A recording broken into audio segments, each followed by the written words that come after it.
and welcome to Stan the Wine Man TV. I am your host, Stan Rattan, and this is the Blue Collar Wine Show, where I try to help you spend your wine dollars wisely.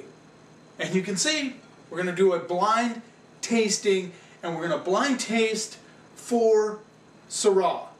And one of these days I'm going to have to do just a blind tasting like I've done in the past. It's kind of humbling for me because I don't practice it a lot, but when I took the SOM class, we did deductive tasting, where we broke it down and tried to figure out what was in the glass. I was amazed at how well they were able to coach the class and get us to, narrow it down to what it really was. And of course you can't be prejudiced and think you know what it is right off the bat. You have to do some certain things called deductive tasting. And it's fun to do. I need to do it more. I'm going to do it on my program. Last time I did it was a while ago. Matthew helped me. Thank you, Matthew. And I didn't do very well. We did whites, and I find it harder with whites and reds for some reason. Need to practice it more. We're going to do 4 Syrah, and the cool thing about this is all of these come from different parts of the world. I believe there's a French Syrah, a New Zealand Syrah, Washington, and Oregon Syrah. Left Cali out of the picture. I don't know why I just did. I guess I could have grabbed them. So we have 4 of them, so we need to get started right off the bat with number 1. Should I zoom in on the bag? Okay, number 1. There it is. Okay. Right out.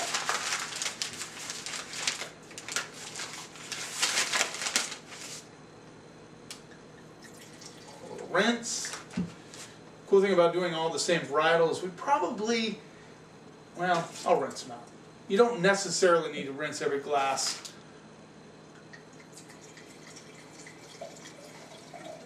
Sloppy there. Okay. Number 1. Leave it right there for now.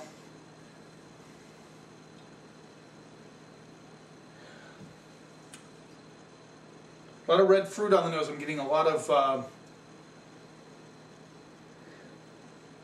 little bit of strawberry action, which is interesting. Kind of perfumed. I'm getting some boysenberry coming through. I'm getting a little bit of minerality. I'm kind of curious to see if I'll be able to pick the one from the old world, from France. Don't know. Give it my best shot.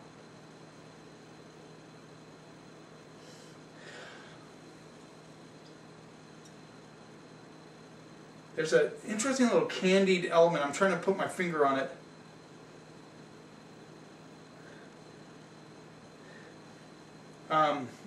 Almost like a candied plum element coming through.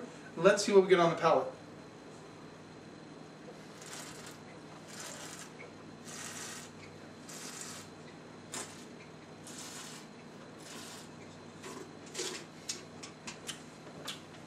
Very bright.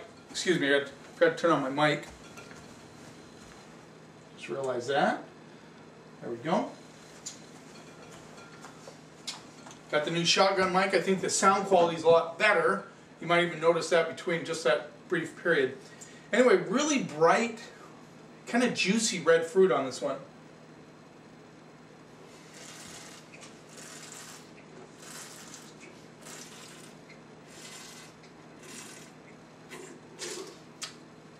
Very high in acid. I mean, this is like an acid bomb. A lot of like cranberry action going on. A little bit of like underripe raspberry coming through, which is kind of interesting. Very high acid.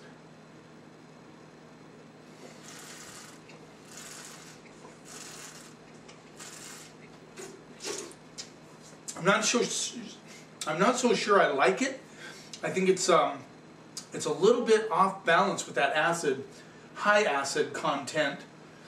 That cranberry sort of a lot of red flowers. I'm getting a lot of like violets coming through on this wine, big time.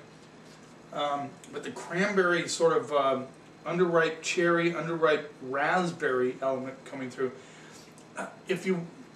This needs food, I'll tell you that much right off the bat. I'm always careful with that high acid thing because it doesn't hurt a wine to have high acid. It certainly isn't a negative quality necessarily, but by the same token it has to have the fruit behind it. If you were going to age this wine, you need just a little bit more fruit. Otherwise, I'd be afraid this would turn into vinegar.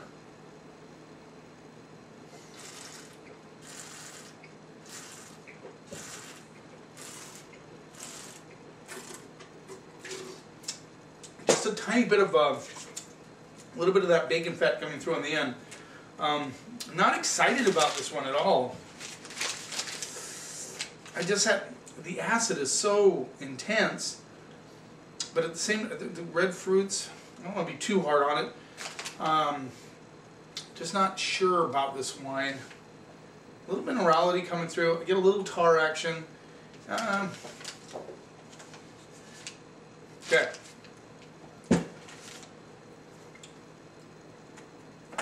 Let's move on. Number two.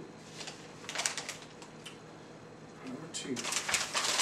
I gotta get better at pouring stuff. I'm gonna give this one a little rinse because that was an acid bomb. Curious where that came, which one that is. Have to be a cooler climate. Could be the French one, but I'm not gonna make that call yet. I haven't tasted them all yet. So, number two. Sometimes this bar is not big enough. Number two. There you go. Can you even see the number?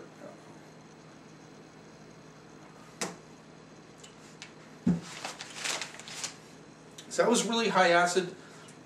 I thought it had good balance. I wasn't too hard on it grade-wise because I know acid can be a good thing, especially with food, you know, but it didn't seem like a Syrah to me. Let's move on, get what's on the nose with this one. Okay, that's more classic, kind of stinky. I'm getting that smoked ham hock sort of thing coming through. Really sweet. It just smells sweet, you know, like what, cotton candy sweet. Exact opposite of the first one. Good, like sweet tobacco, like a sweet, almost a brown sugar element. Almost reminds me of Cairo syrup. When's the last time you smelled Cairo syrup? That's what it reminds me a little bit of. I remember Cairo syrup because my mom always made divinity at Christmas time, and we had lots of Cairo syrup around.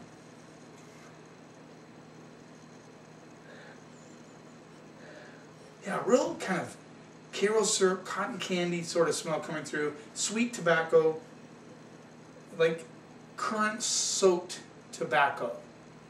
Alright, let's see what we get on the palate.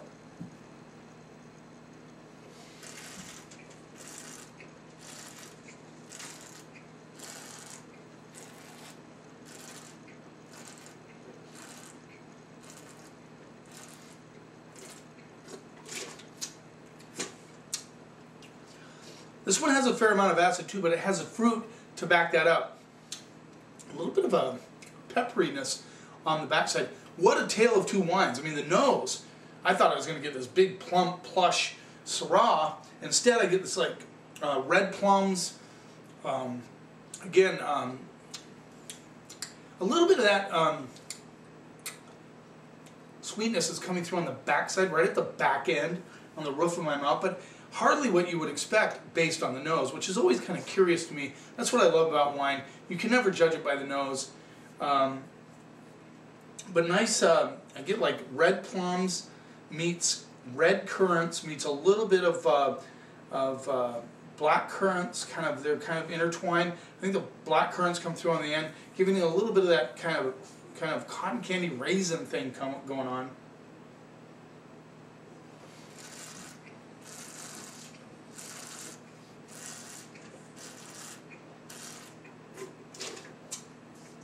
A little bit of a cranberry action on the mid palate.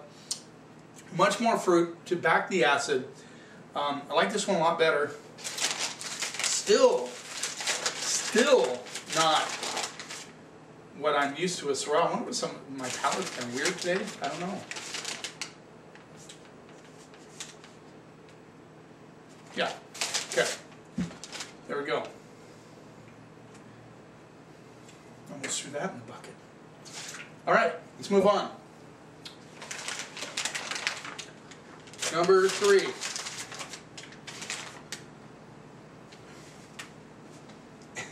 Okay, we're just going to go over there for now.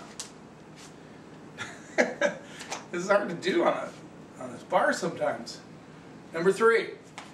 There you go. Back it off just a little. There you go, number 3. It's been a while since I've turned this.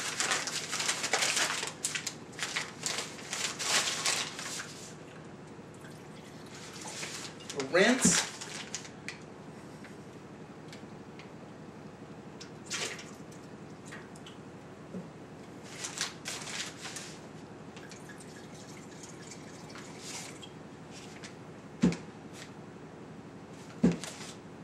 Okay, let's see what we get on the nose.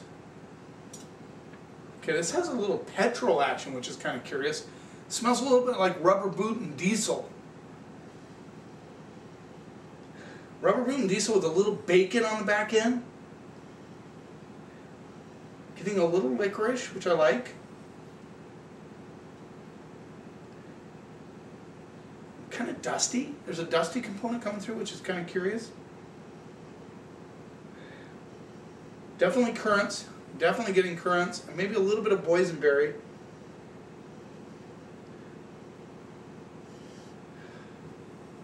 I like the petrol on that. Let's see what we get on the palate.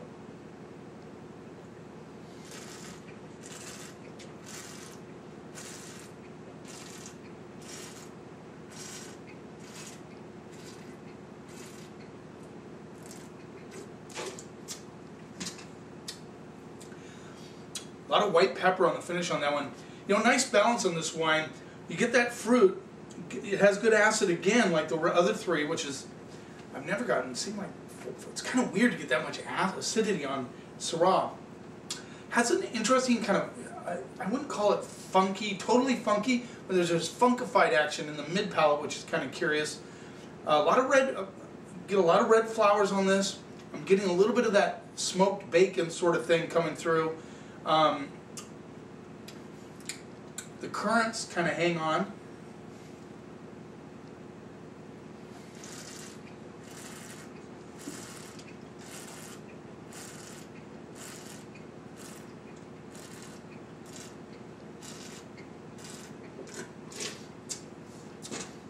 It's like red cherries meet cranberries, but the cranberries are a little bit ripe. And then they're all got a little white pepper on them that comes through on the backside. The red flowers, good acidity front to back.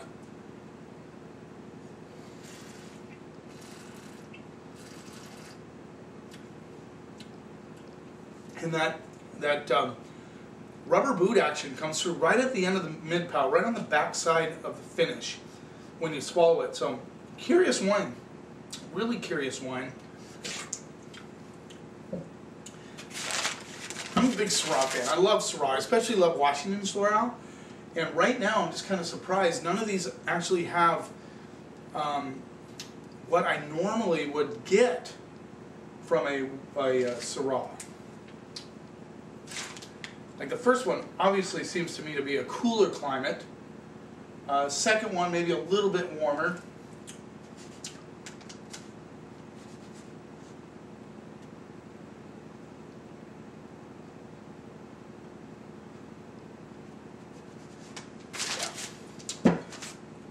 I do like the third one. The petrol action makes it more interesting, but still not what I'm used to in Syrah.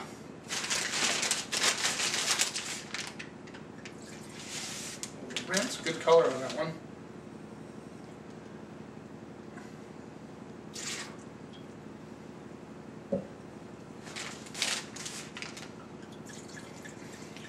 Now usually when you're in deductive tasting, the higher acid, more mineral driven wines. Number 4 are definitely Old World, but all of these have higher acid than I expected. Number 4, there it is. Last one. Let's see how this one fares. See what we get on the nose. All of these so far need food. Absolutely need food. Ooh, that had a little dill component. Yeah, like dill and currants and tobacco. I mean, it just popped me in the head with dill. It smelled just like fresh fennel coming through. Interesting. Underlying dark currants.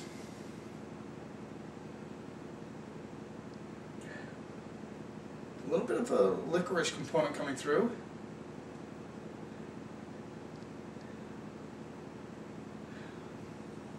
Wow, that dill just surprised me. This smells deeper fruit. This smells warmer, like it comes from a warmer region. There's no doubt about it, in my opinion. Let's see what we get on the palate.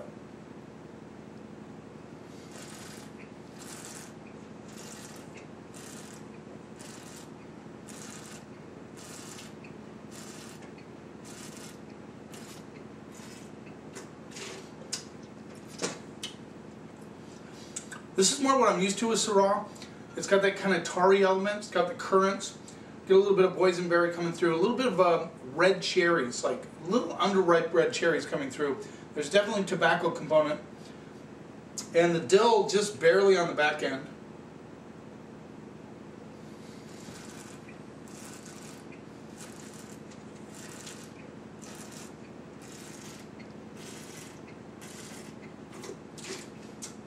Has a little bit of that smoked meat component coming through that's so typical of Syrah. It's definitely there. Good acid on this one also. Makes me wonder if something I ate is making everything higher acid. That can happen sometimes, by the way. What you eat can dictate how wines taste to a degree. I mean, you know, I know what to expect from Syrah, so I kind of have a gauge on what to go on. And this acidity doesn't surprise me, that's for sure. But anyway.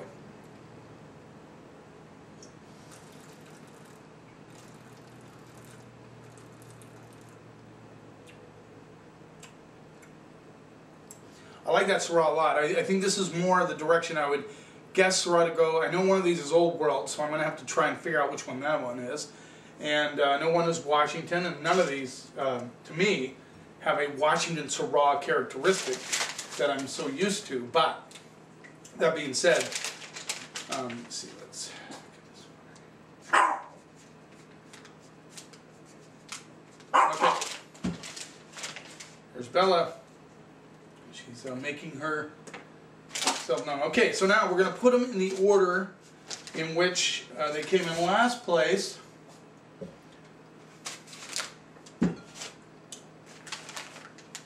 With a, let's see, put last place, second to last.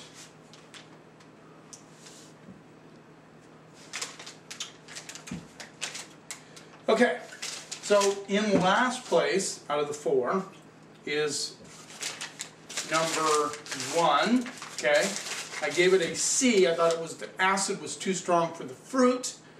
Anyway, okay. So I guess it'd be an average. This is a Washington State Syrah, Benson Vineyards, 2010 Syrah, Lake Chelan. I like Benson Winery. I really do. I think they're a great winery. This one just did not strum my chord today. They have many good wines, so there's number in last place, Benson Vineyards, 2010 Syrah, Lake Chelan. That rolls in at $24. Okay. In second place, with a B-, I'm guessing this probably is the French Syrah. Is the, Hawke's Bay Syrah, New Zealand wine, 2010, same vintage as the Benson, Cooper's Creek from Hawke's Bay, New Zealand. Interesting.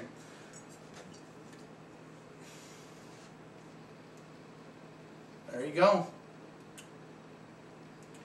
Like my mouth is still got the acidity. All these two definitely with food would be much better. Like I said, I really like Benson Vineyards, but it is what it is. That's why we blind taste. Let's move on. With a B, number 2, in second place. There's a French Syrah.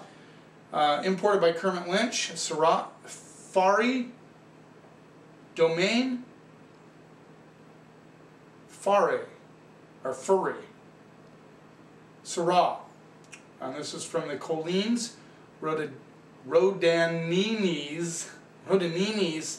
IPG, imported by Kermit Lynch. Very good importer. We talked about importers when we did the Rhone varietals. Of course, Rhone is famous for Syrah. There you go. Kermit Lynch with a B. This rolls in at $22. By the way, the Hawke's Bay, $15. Forgot to mention that. Okay. In first place, with a B+, A-,